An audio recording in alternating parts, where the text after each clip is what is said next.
உலகெங்கும் பார்த்து கொண்டிருக்கும் வரலாற்று பதிவுகள் ஆன்மீக அன்பர்களுக்கு வணக்கம். இன்றைய ஆன்மீக தேடலில் நாம் காண இருப்பது சரஸ்வதி பூஜை மற்றும் ஆயுத பூஜை. நவராத்திரி பண்டிகையின் நிறைவு நாளாக கொண்டாடப்படுவது சரஸ்வதி பூஜை மற்றும் ஆயுத பூஜை ஆகும். வருடத்தின் மற்ற நாட்களில் எத்தனையோ தெய்வங்களை வழிபட்டாலும் வருடத்திற்கு ஒரு முறை மிக விமர்சையாக ஞானத்திற்குரிய சரஸ்வதி தேவியை வழிபடுவது இந்த ஒரு நாளில்தான். மாணவர்கள் கல்வியில் சிறந்து விளங்கவும் தொழில்கள் சிறந்து விளங்கவும் இந்த நாளில் சரஸ்வதியை வழிபடுகின்றோம். சரஸ்வதி பூஜை சிறப்புக்குரிய முக்கியமான நாள் என்றாலும் இந்த ஆண்டு வரும் சரஸ்வதி பூஜை கூடுதல் சிறப்புடையதாகும். இரட்டிப்பு பலன் தரக்கூடிய நாள் என்றே சொல்லலாம். இந்த நாளுக்கு அப்படி என்ன சிறப்பு? இந்த நாளில் எந்த நேரத்தில் எப்படி சரஸ்வதி தேவியை வழிபட வேண்டும் என்பதை தெரிந்து கொள்ளலாம். நவராத்திரியின் நிறைவு நாளாக வரக்கூடியது சரஸ்வதி பூஜை, ஆயுத பூஜை. நவராத்திரியின் முதல் 3 நாட்களில் வீரத்தை வழங்கி விருப்பங்களை நிறைவேற்றும் துர்க்கையை வழிபட வேண்டும். அடுத்த 3 நாட்கள் உலக வாழ்க்கைக்கான அனைத்து விதமான செல்வ நலன்களையும் வழங்கும் மகாலட்சுமியை வழிபட வேண்டும்.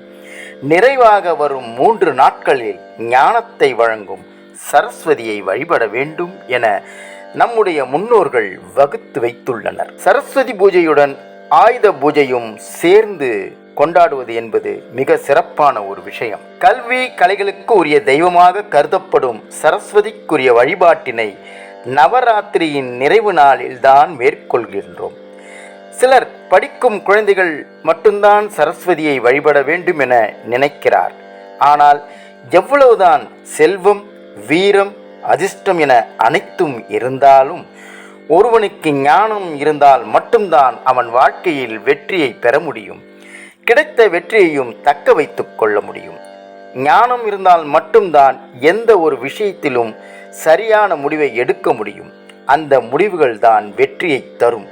அதனால்தான் ஞானத்தை பெறுவதற்கான சரஸ்வதியை பூஜைக்கு அடுத்த நாள் வெற்றியை பெறுவதற்கான விஜயதசமியை கொண்டாடுகின்றோம்.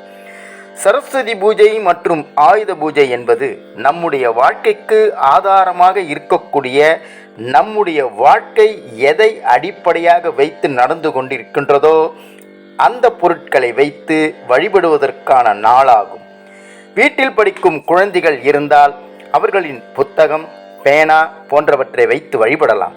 தொழில் செய்பவராக இருந்தால் அதற்கு என்னென்ன பொருட்கள் பயன்படுகின்றதோ அதை வைத்து வழிபடலாம்.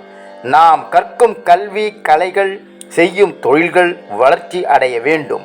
நம்முடைய வாழ்க்கை மேலும் மேலும் உயர்ந்த நிலையை அடைந்து சிறக்க வேண்டும் என வழிபட வேண்டும். பெரும்பாலானவர்கள் விஜயதசமி அன்றுதான் குழந்தைகளை பள்ளியில் சேர்ப்பது, வித்யா ஆரம்பம் செய்து வைப்பதை வழக்கமாக வைத்துள்ளார்கள். ஆனால் தற்போது சரஸ்வதி பூஜை அன்றே பல பள்ளிகளில் மாணவர் சேர்க்கையும் வித்யா ஆரம்பமும் நடத்தப்படுகிறது.